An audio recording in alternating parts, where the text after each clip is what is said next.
Good morning guys. ಇವತ್ತು day 4 video ನೋಡ್ತೀರಾ. ಎಲ್ರಿಗೂ ಶುಭ ದಿನದ ಶುಭಾಶಯಗಳು.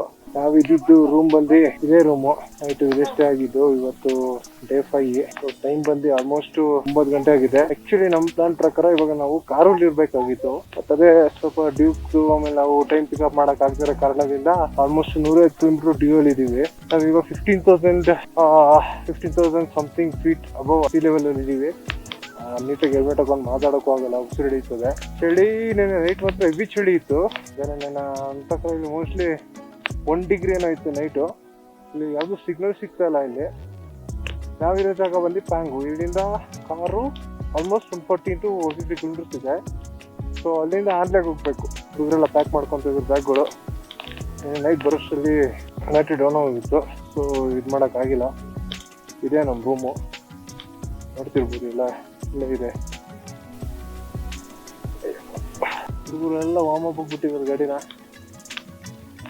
ಇದ್ಯಾವುದೋ ಒಳ್ಳೆ ಮರಳು ಭೂಮಿ ವಿಜಿಟ್ ಬಂದಂಗಿದೆ.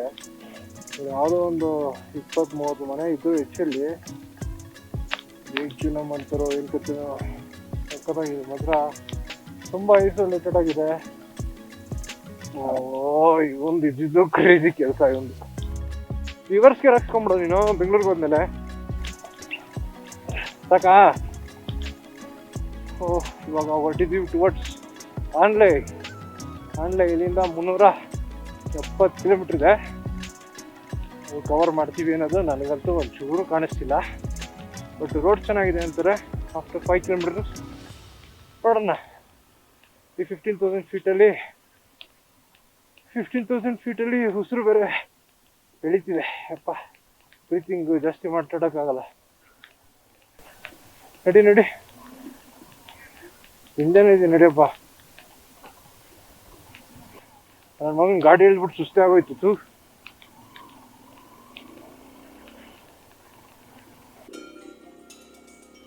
ಗಾಡಿ ಅಂಡರ್ ಪವರ್ ಆಗಿದೆ. ಓ, hairpin bend curve ahead. Taking hairpin bend curve. ಗಾಡಿ ಹತ್ತಮ್ಮ ಹತ್ತು. ಸಕ್ಕದಾಗಿದೆ ಬರೋ ರೋಡ್. ಕರ್ಕೊಂಡು ನಾನೊಬ್ಬನೇ ಮಾತಾಡ್ತಾ ಇದ್ದೀನಿ. ಕೇಳಿಸ್ತಿದ್ಯಾ? ಕಮ್ಮಿಂಗ್. ಧೂಳು ಮಗ ಧೂಳು.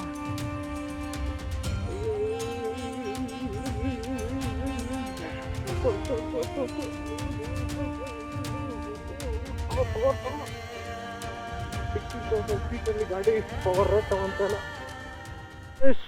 ಆಫ್ಟರ್ ಆಫ್ ರೋಡ್ ಒಳ್ಳೆ ರೋಡ್ ಬಂದಿದೆ.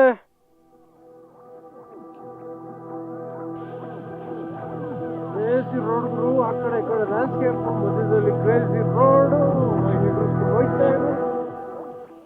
ಕ್ರೇಜಿ ರೋಡ್ಗಳು ಇದು ಈ ರೋಡ್ ಇರೋದು on the way to Karu from ಪ್ಯಾಂಗಿನ 4-5 ಕಿಲೋಮೀಟರ್ ಆಫ್ ರೋಡ್ ಇದೆ. ಅದಾದ್ಮೇಲೆ ಈ ಥರ ರೋಡ್ ಸಿಗುತ್ತೆ. ನೆಕ್ಸ್ಟ್ ಲೆವೆಲ್ಗಿದೆ. ಬಟ್ ಈ ಥರ ಚಿಕ್ಕಪುಟ್ಟ ಅಲ್ಲಾಗೆಲ್ಲ ನೋಡ್ಕೊಂಡು ಹೋಗಿ. ಎಗರಿಸ್ತಂತ ಗಾಡಿ ಎಗರಿಸಿದ್ರೆ ಏನಾದರೂ ಡ್ಯಾಮೇಜ್ ಆಯಿತು ಅಂದರೆ ಓಕೆ ಮತ್ತೆ. ಬಟ್ ಐಸೋಲೇಟೆಡ್ ಪ್ಲೇಸ್ ಥರ ಇದೆ ಫುಲ್ಲು. ಯಾರೂ ಇಲ್ಲ, ನಾವು ಮಾತ್ರ ಇರೋ ಥರ ಇದೆ.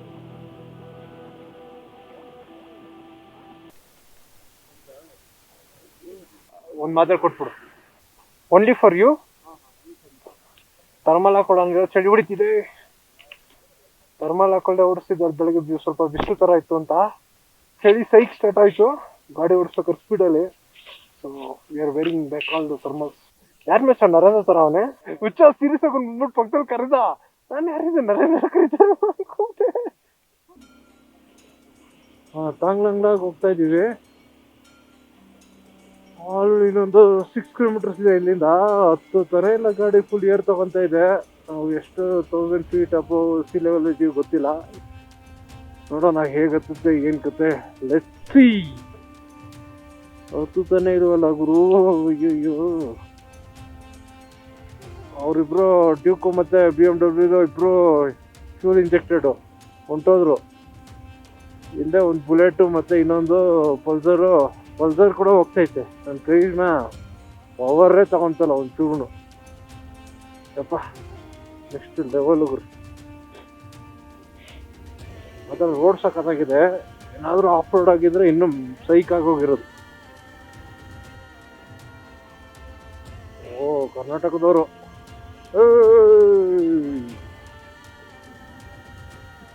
ಹೈಯೆಸ್ಟ್ ಕೆಫೆ ಆನ್ ಮುಚ್ಬಿಟ್ಟವ್ರೆ. ರೀಚ್ ತಾಂಗ್ಲಾಂಗ್ಲಾ ರೀಚ್ ಆಗಿದ್ದೀವಿ. ತಾಂಗ್ಲಾಂಗ್ಲಾ ಆಲ್ಟಿಟ್ಯೂಡ್ ಫೀಟು ಇಲ್ಲಿ ಬಂದ್ರೆ ಇಲ್ಲೇ ಫೋಟೋ ಹೊಡಿಸ್ಕೊಳ್ಳೋದು. ಇಲ್ಲಿ ಚೆನ್ನಾಗಿದೆ. Reach almost 17,482 feet. We have reached to the highest altitude, 17,482 feet. World's highest motorable road in the second, 12th highest motorable road in the, we are going towards Karu.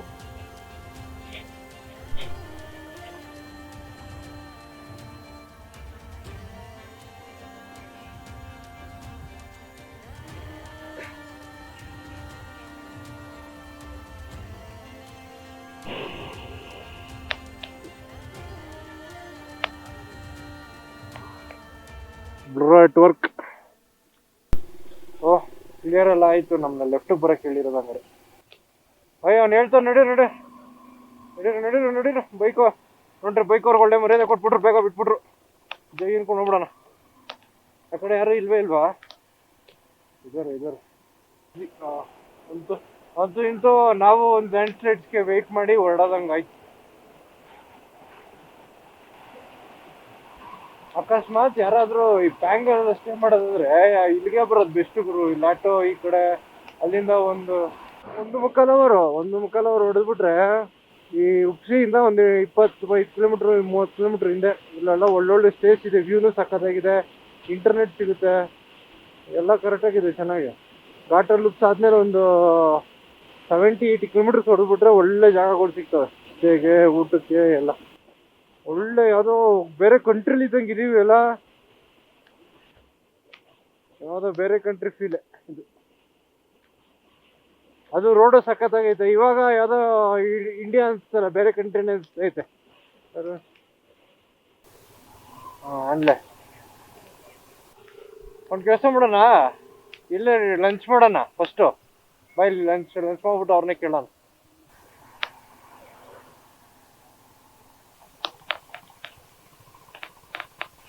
ನಾವು ಆನ್ಲೆಗೆ ಹೋಗ್ಬೇಕಾಯ್ತು. So ಆನ್ಲೆಗೆ ಹೋಗ್ಬೇಕಾದ್ರೆ ಉಪ್ಸಿಗೆ ಬಂದು ಅಲ್ಲಿ ಕೇಳ್ದು ಆನ್ಲೆಗೆ petrol bunk ಇದೆಯಾ ಅಂತ. 500 ಕಿಲೋಮೀಟರ್ವರೆಗೂ petrol bunk ಸಿಗಲ್ವಂತೆ. So on the way ಎಲ್ಲೋ ಇದೆ ಅಂತಂದ್ರು, ಬಟ್ ಚಾನ್ಸ್ ತಗೊಳಕ್ಕಾಗಲ್ಲ. ಒಂದ್ಸಲ ಇರುತ್ತೆ, ಒಂದ್ಸಲ ಇರೋಲ್ಲ ಅಂತಂದ್ರು. ಇಲ್ಲಿ ಕುಪ್ಸಿಯಿಂದ ಆನ್ಲೆಗೆ ಹೋಗೋ ರೋಡಲ್ಲಿ 125 ಕಿಲೋಮೀಟರ್ಸಲ್ಲಿ ಇದೆ ಅಂತಂದ್ರು. ಸಿಗುತ್ತೆ ಇಲ್ವೋ ಗೊತ್ತಿಲ್ಲ. ಸೊ ಅದಕ್ಕೆ ಯಾವ ರಿಸ್ಕ್ ಬೇಕು ಅಂತ ಅಂದ್ಬಿಟ್ಟು ಕಾರಿಗೆ ಬಂದು ಒಂದು 15 ಕಿಲೋಮೀಟರ್ ಎಕ್ಸ್ಟ್ರಾ ಇಲ್ಲಿ ಫ್ಯೂಲ್ ಅಪ್ ಮಾಡಿಸ್ಕೊಂಡು ಆರ್ ಗೋಯಿಂಗ್ ಟುವರ್ಡ್ಸ್ ಆನ್ಲೆ. ನಿಮ್ಮ ಗಾಡಿ ಒಂದು 550 to 600 ಮೈಲೇಜ್ ಕೊಡುತ್ತೆ ಅಂದರೆ ಇಟ್ಸ್ ಫೈನ್, ಇಲ್ಲಾಂದರೆ ಕಷ್ಟ. ನನ್ನ ಗಾಡೀಲಿ ಇನ್ನೂ ಹಾಫ್ ಟ್ಯಾಂಕ್ ಇದೆ, ಬಟ್ ಸ್ಟಿಲ್ ನಾನು ಫ್ಯೂಲ್ ಮಾಡ್ಕೊತಾ ಇದ್ದೀನಿ ಅಷ್ಟೇ. ಕಾರಲ್ಲಿ ಪೆಟ್ರೋಲ್ನ ಫಿಲ್ ಮಾಡಿಕೊಂಡು ಆಲ್ಮೋಸ್ಟ್ ಒಂದು 20 ಲೀಟರ್ಸ್ ಬ್ಯಾಕಪ್ ಥರ ಇಟ್ಕೊಂಡು ಹೋಗ್ತಾ ಇದ್ದೀವಿ ಟುವರ್ಡ್ಸ್ ಆನ್ಲೆ. ತುಂಬ ಕನ್ಫ್ಯೂಷನ್ಸ್ ಇದೆ. ಇಲ್ಲ ಆನ್ಲೈನಲ್ಲಿ ಪೆಟ್ರೋಲ್ ಬಂಕ್ ಇದೆ ಅಂತಾರೆ, ಕೆಲವರು ಇಲ್ಲ ಅಂತಾರೆ. ಸೊ ಅಲ್ಲಿ ಹೋಗಿ ಅಪ್ಡೇಟ್ ಕೊಡ್ತೀನಿ, ಹೇಗಿದೆ ಪೆಟ್ರೋಲ್ ಬಂಕ್ ಇದೆಯಾ ಇಲ್ವಾ ಏನು ಅಂತ ನಿಮಗೆ ಅಲ್ಲೇ ಅಪ್ಡೇಟ್ ಕೊಡ್ತೀನಿ. ಯೂಶ್ವಲಿ ಎಷ್ಟೊಂದು ಜನ ಇಲ್ಲ ಅಂತ ಅಂದರು. ನಮಗೂ ಆನ್ಲೈನಲ್ಲಿ ನೋಡಿರೋ ಪ್ರಕಾರ ಆಗಲಿ, ಇಲ್ಲಿ ಸ್ವಲ್ಪ ಲೋಕಲ್ಸ್ ತಿಳಿಯೋ ಪ್ರಕಾರ ಆಗಲಿ ಇಲ್ಲ ಅಂದರು. ಈ ಪೆಟ್ರೋಲ್ ಬಂಕ್ ಅವ್ನು ಕೇಳಿದ್ರೆ ಇದೆ ಅಂತ ಹೇಳ್ತಾನೆ. ಸೊ ನಮಗೂ ಕನ್ಫ್ಯೂಷನ್ ಇರೋದ್ರಿಂದ ಯಾಕೆ ಬೇಕು ಅಂದ್ಬಿಟ್ಟು ಒಂದು 20 ಲೀಟರ್ಸ್ ಬ್ಯಾಕಪ್ ಅಂತ ಇಟ್ಕೊಂಡಿದ್ವಿ. ಆಲ್ಮೋಸ್ಟ್ ನಮ್ಮ ಕಡೆಗೆಲ್ಲ ಬೇಕಾಗಲ್ಲ, ನಮ್ಮದು ಸ್ವಲ್ಪ ಆಲ್ಮೋಸ್ಟು 15 ಲೀಟರ್ಸ್ ಟ್ಯಾಂಕು. ಸೊ ಇಲ್ಲಿ ಬೇರೆ ಡ್ಯೂಕು ಅದಕ್ಕೆಲ್ಲ ಒಂದು 12 ಲೀಟರ್ಸ್ ಟ್ಯಾಂಕ್ ಇರೋದ್ರಿಂದ ಬೇಕಾಗ್ಬೋದು. So let's see how the things going to be. ಸೊ ನೀವು ಇಲ್ಲಿ ಕಾರಿಗೆ ಬರ್ಬೋದು, ಎಲ್ಲ ಸಿಗುತ್ತೆ ನಿಮ್ಗೆ. ಆಲ್ಮೋಸ್ಟ್ ಸ್ಪೇಸು, ಊಟ ತಿಂಡಿ ಒಂಥರ ಚಿಕ್ಕ ಸಿಟಿನೇ ಅಂತ ಅನ್ಬೋದು. ಸೊ ನಿಮಗೆ ಏನಾದರೂ ಆರ್ಮಿಯವ್ರದ್ದು ಒಂಥರ ಕೆಫೆನೂ ಇದೆ. ಸೊ ತಿನ್ನಲಿಕ್ಕೆ ನೋಡಲಿಕ್ಕೆ ಜಾಗ ಎಲ್ಲ ಸಕ್ಕತ್ತಾಗಿದೆ. ಸೊ ಇಲ್ಲಿ ಬರ್ಬೋದು ನೀವು ದಿನಕ್ಕೆ ಸ್ಟೇ ಮಾಡೋಕ್ಕೆ. ಈ ಕಡೆ you are riding towards Umlingla, will stay here and then go for Hanle, then to Umlingla, which is world's highest motorable road. ಇಲ್ಲಿ ನೋಡಿ ಅಲ್ಲಿ ಒಂಥರ ಚಿಕ್ಕ ಟ್ಯಾಂಕರ್ಸ್ ಎಲ್ಲ ಇಟ್ಟಿದ್ದಾರೆ. ಸಖತ್ತಾಗಿದೆ ಜಾಗ. ಫುಲ್ ಆರ್ಮಿ ಬೇಸ್ ಕ್ಯಾಂಪ್ ಥರ ಒಂಥರ ಇದೆ.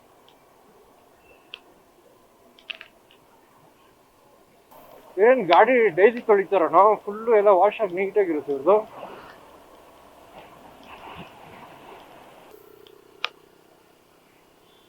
ಆಮೇಲೆ ಆ ಕಡೆನಪ್ಪ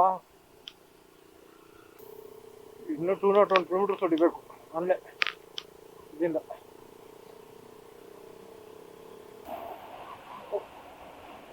okay, let's ride to Hanle. 4 ಗಂಟೆ ಆಗಿದೆ. ಹಾಂಡಾಗಿ ಇಲ್ಲಿಂದ 4.5 hours ತೋರಿಸ್ತಾ ಇದೆ. ಸೊ ನೋಡೋಣ, ರೋಡ್ಸ್ ಇದೇ ಥರ ಇದ್ರೆ 8 o'clock ಅಷ್ಟಲ್ಲಿ ಹೊಡಿತೀವ, ಬೆಳಕಿರೋಷ್ಟಲ್ಲಿ ಏನು ಮಾಡ್ತೀವಿ ನೋಡೋಣ. Let's see, let's hit the road. ಈ ರೋಡ್ ಬಂದೇ ಇರೋದು ನಮ್ಮ ಕಾರು ಟು ಹಾನ್ಲೆ. ಆಲ್ಮೋಸ್ಟ್ ಕಾರುವಿಂದ ಒಂದು 25 to 30 ಕಿಲೋಮೀಟರ್ಸ್ ಬಂದಿದ್ದೀವಿ.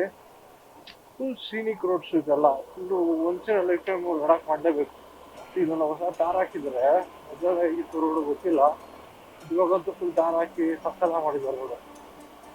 ಟೈಮ್ ಬಂದು ಆಲ್ಮೋಸ್ಟ್ 4:45 ಆಗಿದೆ. ಸ್ಟಿಲ್ ಸನ್ ಒಳ್ಳೆ ಇನ್ನು 3 o'clock ಆ ಥರನೇ ಇರೋದು. ಸಕ್ಕತ್ತಾಗಿದೆ ಜಾಗ ಮಾತ್ರ. ಥರ ಏನೋ ಫುಲ್ಲು ಬ್ಯೂಟಿಫುಲ್ಲು ಕಾಮ್ ರೋಡು, ಯಾರೂ ಇಲ್ಲ ಅಪೋಸಿಟ್ ಆಗಿ. ಏನೋ 1, 2, 3 ಗಾಡಿ ಅಷ್ಟೇ, ಟ್ರಾಫಿಕ್ ಇಲ್ಲ. ಪಕ್ಕದಲ್ಲಿ ಫುಲ್ಲು ಈ ಥರ ನದಿ ಹರಿತಾ ಇರುತ್ತೆ. ಎದುರುಗಡೆ ಫುಲ್ಲು ಒಳ್ಳೆ ವ್ಯೂ, ಸಕ್ಕತ್ತಾಗಿದೆ ಮಾತ್ರ. ಇರೋದು 11,000 ಅಲ್ಲಿ ಬೋರ್ಡ್ ನೋಡಿದೆ, ಒಂದು 11,000 ಫೀಟಲ್ಲಿ ಇದೆ ಇದು. ಅದು ಸೀ ಲೆವೆಲ್ಲು ಆಲ್ಟಿಟ್ಯೂಡು. ನಾಳೆ ನಮ್ಮದು ಪ್ಲ್ಯಾನ್ ಇರೋದು ಅಲ್ಲಿಗೆ ಹೋಗ್ಬೇಕು, ಇದು ಮುಂಗ್ಲಿಂಗ್ಲಾಗ ಹೋಗ್ಬೇಕು ಅಲ್ಲಿಂದ ಅಂತ. ಇಲ್ಲೇನಪ್ಪ ವಿಷಯ ಅಂತಂದರೆ, ಈ ಕಡೆ ಬಂದರೆ ಒಂದು ಸನ್ಗ್ಲಾಸ್ ಅಂತೂ ಒಂದು ಫಿಕ್ಸು ಇರಲೇಬೇಕು. ಇವಾಗ ಕಷ್ಟ ಓಡ್ತದೆ, ಕಣ್ಣಿಗೆ ಹೊಡಿತಿರುತ್ತೆ.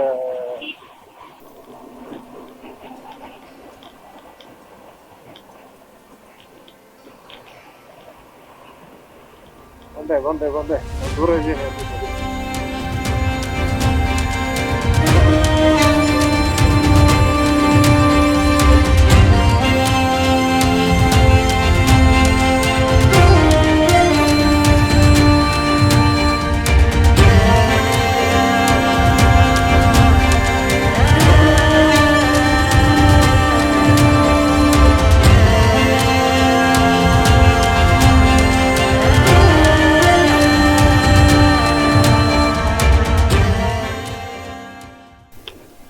ಇನ್ನಂತೆ 5 ಕಾಲು ಕಾಯ್ಸ್, ಅರ್ಧ ಗಂಟೆ ಪಿಕಪ್ ಮಾಡಬೇಕು. ತಿನ್ಬಿಟ್ಟು ನೀಟ್ಲೋಗೋಣ. ಓಕೆ, ಇಲ್ಲೆಲ್ಲ ಸ್ನ್ಯಾಕ್ಸ್ ತಿಂದಿದ್ದಾಯಿತು. ನೋಡ್ಬೋದು ವ್ಯೂ ಅಲ್ಲಿ. ಇದು ಆರ್ಮಿ ಕೆಫೆ. ಟೈಮ್ ಬಂದು 6:30 ಆಗಿದೆ. ಇಲ್ಲಿಂದ 3.5 hours ಜರ್ನಿ ಅಂದರೆ 10 ಗಂಟೆ.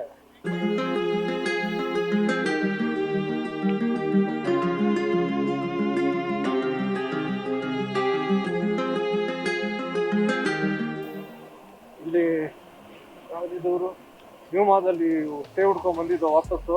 ನೈಟಲ್ಲಿ ಅಲ್ಲಿಗೆ ಹೋಗೋಕ್ಕಾಗಲ್ಲ ಅಂತ, ಅಲ್ಲಿ ಸ್ಟೇ ಸಿಗೋಲ್ಲ ಅಂತ ನೋಡಿದ್ರೆ ಎಲ್ಲೂ ಸ್ಟೇಸ್ ಕರೆಕ್ಟಾಗಿ ಸಿಕ್ಕಿಲ್ಲ. ಸೊ ಇಲ್ಲಿ ಯಾವುದೋ ಒಂದು ಸ್ಟೇ ಸಿಕ್ಕಿದೆ. 7-8 ಜನ ಮಲ್ಕೊಬೋದು ಒಂದು ರೂಮಲ್ಲಿ. ಬಟ್ ಕಾಮನ್ ಬಾತ್ರೂಮು 2 ರೂಮ್ಗೂ ಸೇರಿಸಿ ಇನ್ನೇನು ಮಾಡೋಕ್ಕಾಗಲ್ಲ. 900 rupees per person with morning breakfast, night ಊಟ. So we are going to this.